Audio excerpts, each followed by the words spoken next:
Hey, welcome everyone. Welcome to the SemiDoc series, Thrive RX. I'm Sanj Katyal, and we're going to be discussing Heal the Healer, moving beyond burnout towards flourishing.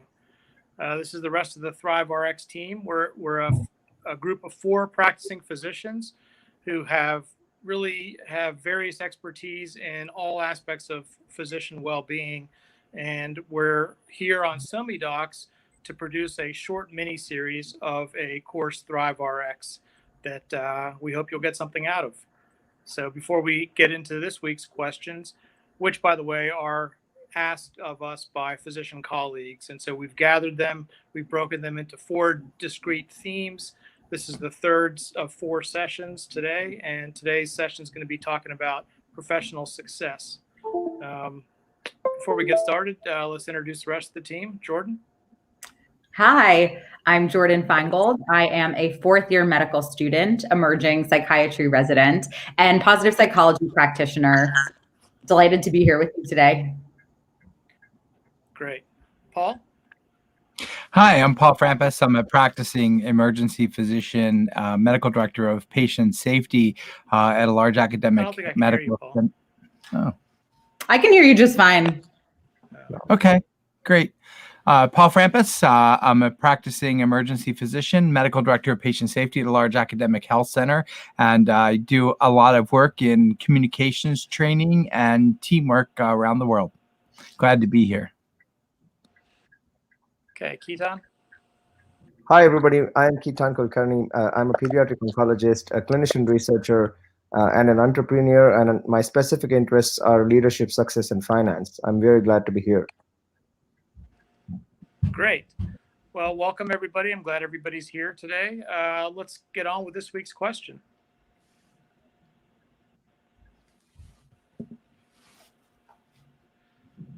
I want to advance in my career, but don't know where to start. How can I learn to get what I want professionally?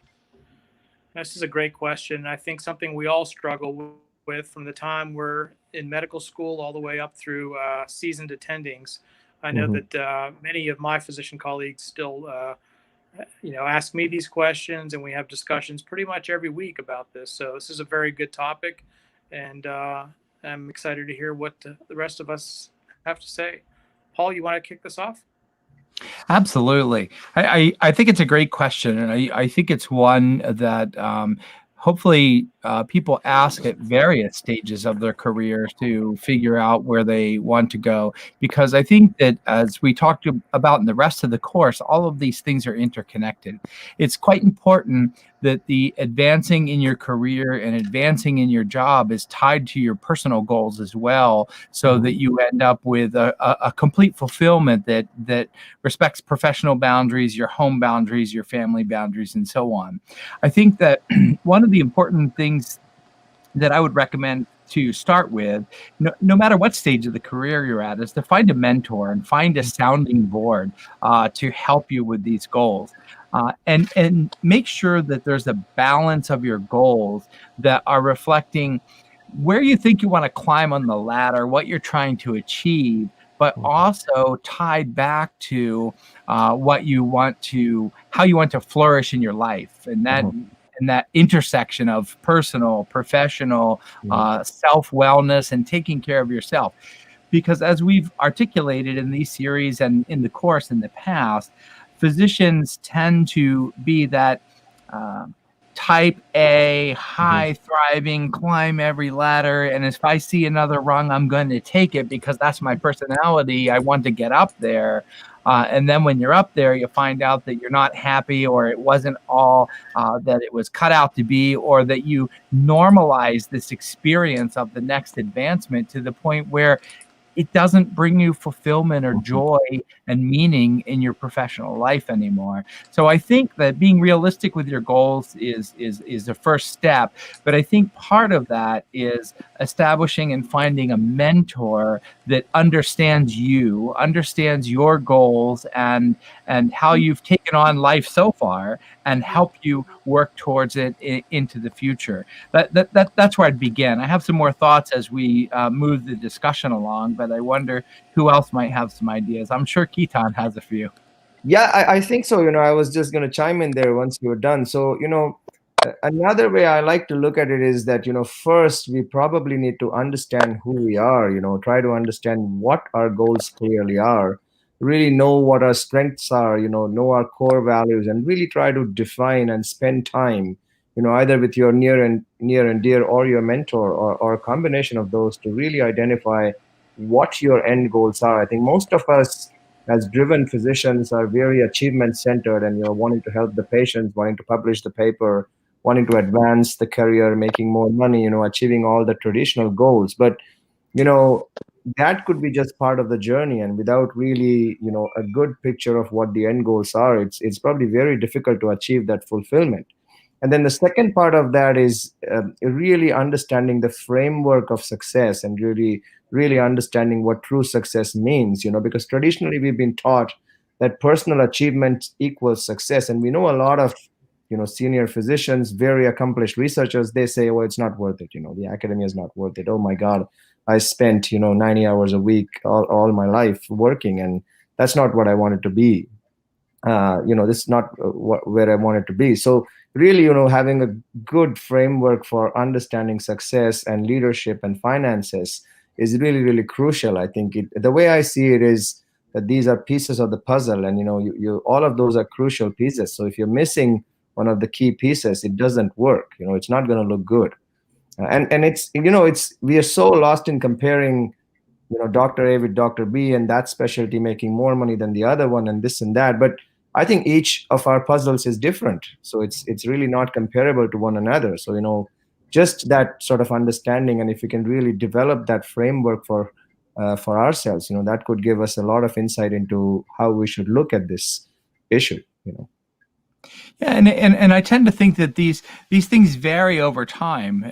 When you're a junior doctor just starting your practice, when you're mid-career, and when you're advancing, it's really important to revisit where you are, where you want to go, what is bringing you joy and meaning in your professional life, what is not, and continuing to reassess. I think that inventory of what really matters, and the way Sanj talks about it in the course is really critical to go through periodically, as opposed to a once and done tool. I don't know. Jordan, your thoughts? Yeah, so this is really refreshing and important for me to hear, as being someone who's very junior in my career and just getting into residency. And I know these issues are going to come up very soon in my life. So I can talk more from the theoretical perspective, not necessarily from my own experience, but from my knowledge of what positive psychology says about achievement and accomplishment. And what we know is that achievement is really important for our sense of well-being. It's one of the core ingredients of well-being that we know really contributes to well-being. And I think as physicians, we are all very well accustomed to achieving a lot. And as you say, Paul, just climbing that ladder. And I think as both of you, Keaton and Paul, are saying, it's not the only thing. We know it's important, but it has to be balanced amid these other buckets that we need to fill, like positive relationships and our sense of engagement in our work, our sense of meaning and living by our values. So achievement is just one piece of the puzzle. And if we focus so solely on our achievement at the expense of some of these other buckets, that's when we end up feeling totally burned out. And one of the ingredients of burnout is a low sense of personal accomplishment. So despite how well we're doing, if we're experiencing burnout, we may not even feel it ourselves. So I love the suggestion that Paul started with finding a mentor. And what I found in my experience so far in med school, that I've been so lucky to find several mentors. So my experience has been that it hasn't just been one person who I see their career and I say, I see myself and like my future mapping on perfectly to yours, but I see a little bit of this from this person and a little bit of this from this other person. And you can really mix and match and have multiple mentors that really show you different paths to our own future and can really help us reflect on what's important. And for my fellow junior colleagues out there who are students or trainees who are saying, I think it's really tempting to fall into the trap of thinking like, well, what does my mentor get out of this relationship? This feels Right. really one-sided, and I don't want to just be this parasitic person getting everything from my mentor. But what I've learned from having really amazing mentors is that these relationships are really bi-directional. Mhm. And people actually, in studies show that givers, so in this discussion, like mentors actually get more from teaching and giving and helping junior students than even the receiver gets. Yeah. So by finding mentors, we're not just being a burden on our mentors. As mentees, we can really actually help them help us, and helping people feels really good. So I don't want anyone out there feeling guilty for being a needy mentee. I think it's really important, and something we talk about in our full Thrive RX course is how to ask for help well, and how to be a good how to give help well and efficiently, and know where our limits are, knowing how to say no, and then how to ask help well and efficiently. So that was a lot of different thoughts, both from experience and from theory, but I think all relevant for this conversation. Wait, I think Sorry, you go ahead. speak. Sorry, I think you speak from a platform of experience in teaching the course before to others, and your vantage point. You're new in terms of transitioning to the physician practice world, but you're certainly not new to positive psychology and helping people in various stages of their career path. But I want to pick up on one thing I think that you said that I believe to be critically important is I think having several people as your mentor base is really important. And something that Kitan said earlier also is the right mentor has to really help and understand you and your goals, because the whole idea of every physician climbing the research ladder and climbing the clinical ladder and being all things to all people to be able to get ahead is the old model. It's out now. And so making sure that the people that are sort of pushing you and helping you and guiding you in the right direction share the same balancing ideas that you do in that stage of your career. I think oftentimes, at least for me now, especially as a later career guy, I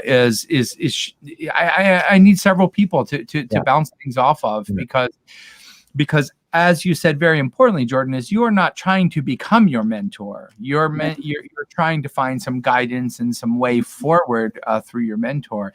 And I completely agree that that part of what I'm grateful for is to be able to influence the careers of other young physicians and other young professionals that I am blessed to be able to help along their way. Sorry, I didn't mean to cut you off there, Kitan. I think I have a little bit of a delay, but go ahead.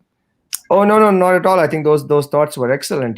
Just to add to the same chain of thoughts, I had a couple other things I wanted to bring up. I think the first was that as a physician or as a professional community, we really do need to acknowledge that this is important. The old model of achievement-driven, careers is, as you said, outdated. We really need to acknowledge that the goal of all this is that all of us thrive. We flourish and we become successful and realize our vision. So that was first. And I think both of you mentioned this, that, as your career progresses, your goals will change. I think we need that flexibility and a periodic reappraisal of who we want to be, at every sort of major cusp in your career. Every year or every 2 years, you have family, you have kids, or you have, you get a sabbatical, you get a new course, your interests change. So, I think it has to sort of flow with that. And then, finally, I think I wanted to pick on one of the topics you bring up, that, there's a lot of data now available that, based on which generation or which time period you were born in, the definition of success is different. The key priorities are different. The thinking patterns are different, and the outcomes are different. So, the top-down approach, might have worked during the authoritarian or early baby boomer era, but that's not going to work in future.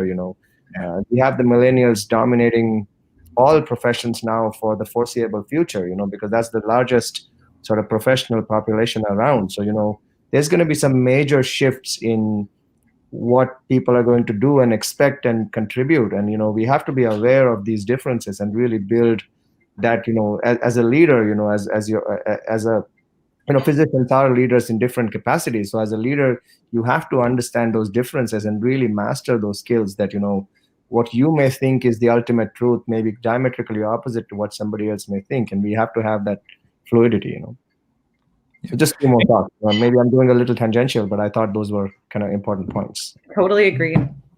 Yeah, I absolutely agree, and I think and when I was listening to one of your talks in the Thrive RX course, Kitan, I was thinking that the financial mentoring is a whole separate beast from aside from if you're going to be a researcher, if you're going to be a clinical person, if you're going to be an educator, and I really wish 20 some years ago when I finished residency, I had that sort of financial mentor that was somebody separate, because it's not just as simple as resisting the urge to buy the fancy car and the fancy house right out of the box.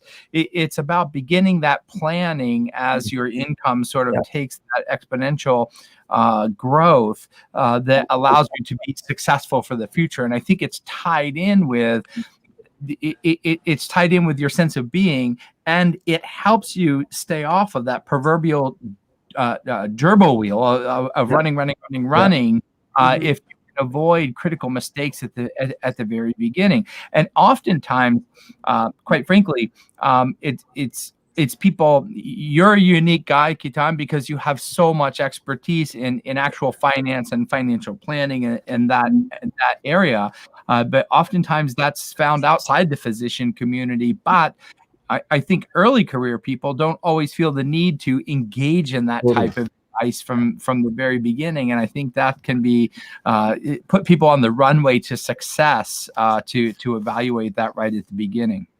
Yeah, if I may add two quick comments on that, I think you really nailed it. I think it is so important for us to really master our finances, and the ultimate goal of that is to really achieve financial independence, so that you're working because you want to, doing whatever you want to rather than you have to, and that you're not trying to work till 78 because you can't retire. There's no way. I mean, retirement is kind of perceived as a negative word. I think I would rather say that as a financial independence. A period of financial independence, so that you choose how you're going to contribute to the world, not just in your physician capacity. And then part B of that is that, that takes some time. There might be some Snapchat CEOs. I mean, your app launched and it made billions. But for most people, it's going to be a long runway that before you get to that financial independence. So if you haven't given the 2 or 3 decades to get there, so that's why I think the first 5 or 10 years when you start to practice are so crucial. I think we're going to talk about that next week, in terms of details of why that becomes important. But I think to gain that mileage, you have to start early. And I think the most famous investor, Warren Buffett, started at age 10 with serious investing, and he's now 90.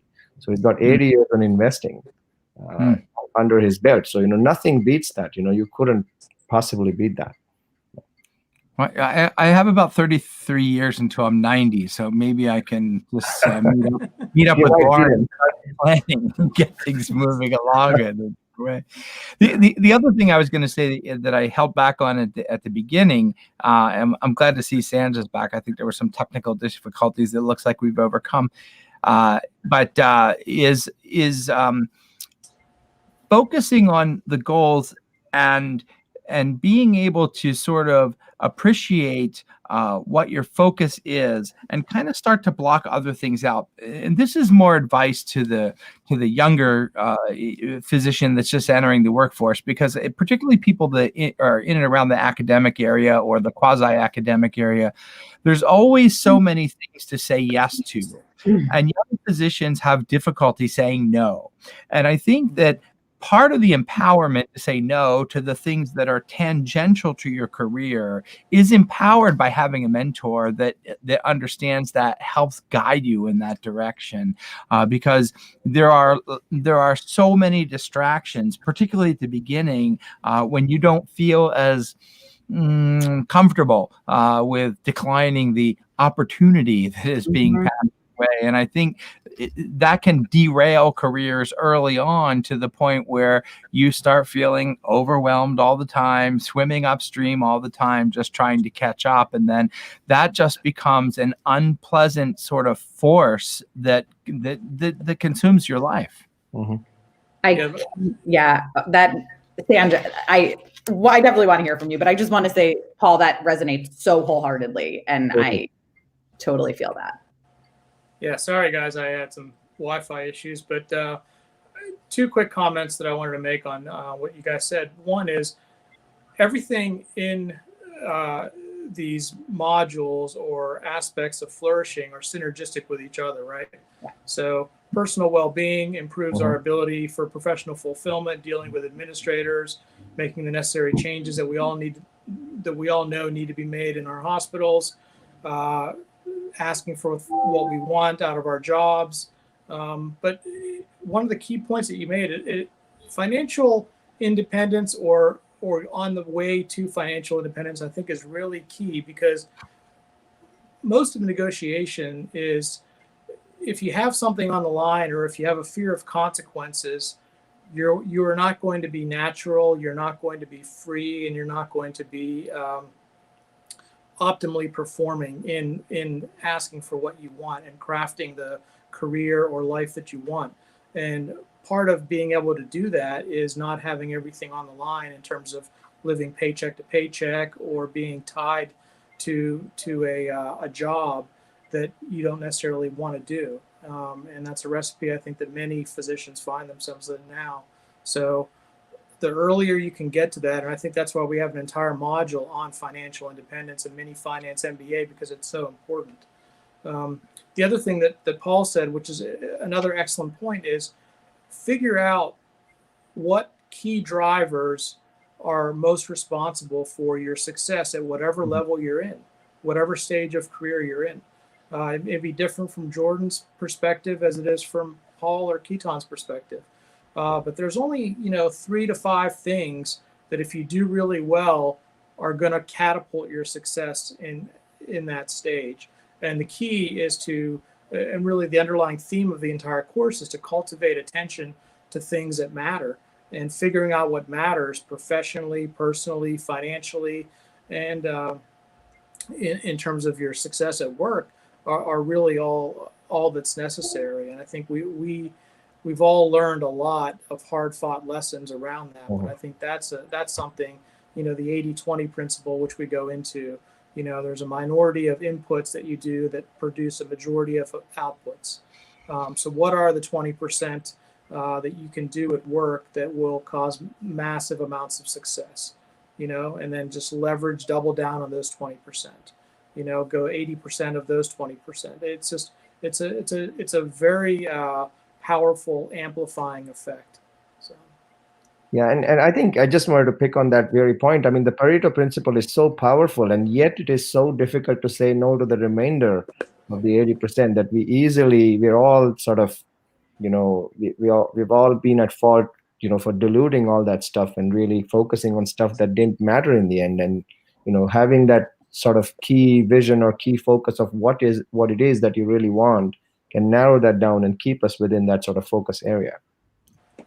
Absolutely. I got really good advice because as a busy medical student, I'm already falling into the trap of saying yes to everything.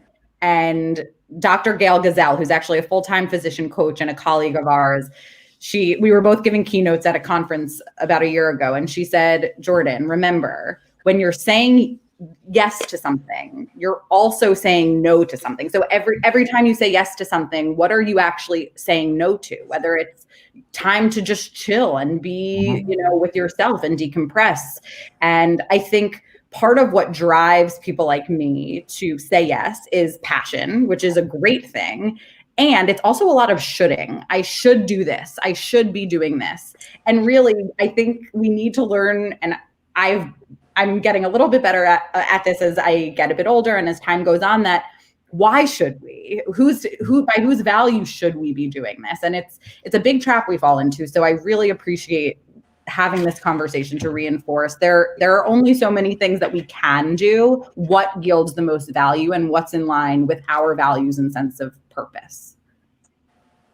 Yeah, completely agree. And to touch on something Sanj was just mentioning, when you can be genuine and less constrained by the necessary job or the necessary paycheck, your negotiation strategies can become much more win-win, much less combative. And when, as physicians, we know how to be combative when we want to be combative, or when we feel like we need to be combative, for protection of a patient or advancing some issue with the patient and whatnot. But when that takes on the dominant theme and the dominant role of our negotiations in the day-to-day work, what ends up happening, and you don't even realize, is that you make yourself unpleasant. And it starts wearing away at your wellness when you think of every encounter, particularly with non-physicians or administrators, as us versus them, as opposed to saying, hey, we're all on the same team. They have a skill set, I have a skill set, we have a skill set, and we're going to conquer this hill together. Then at the end of the day, when everybody gives their little piece in terms of the negotiation, it's not us versus them, and every session is a fight, you feel much better about the outcomes that you create at the end of the day. Success does not have to be a zero-sum game, and that's so much of what we talk about. Precisely right. And it's like we're cultured as we go through this process from pre-med years, where, at least for me, and coming into this profession, we are sort of taught, like, in order to get to medical school, in order to get that residency spot, my success is predicated on someone else's failure or someone else not getting that spot. So I think we have some unlearning to do, because that's simply not, if we go through life with that mentality, if we go through our work and live our professional lives that way, we're not going to do well by our patients. We're going to feel empty. Success, we need to break down this idea that success is a zero-sum game, because it's really not. And I think what you're saying, that leads to more positive negotiations, more positive win-win situations.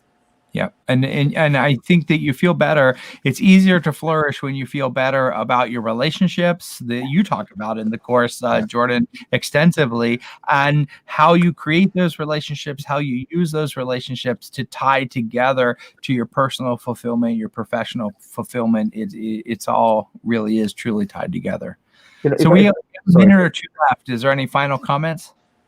Sorry, I just wanted to say a 20-second comment, if I may. I think you, Paul and Jordan, both of you alluded to negotiation. I think, we couldn't underestimate the value of learning about negotiation. It's so much of what is not taught in the regular, school environment. It's so much of learning, and it's a special skill. I almost like to call it an art. It's such a different art to master that it has to be consciously practiced, I think.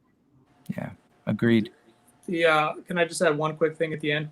I spent a lot of time at a startup and a lot of time with private equity folks. And one of the things that they talked about was, negotiations and money is very simple, but physicians are very reluctant, and they almost feel dirty or bad about talking about money or negotiating for money.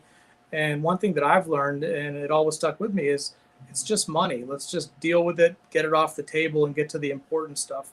So I think learning about money, investing, all the stuff that you go into in the course, Keaton, I think is really powerful, because it is, in the end, just money. We can get past that to the important stuff, because we know that that's not the most important driver of professional fulfillment.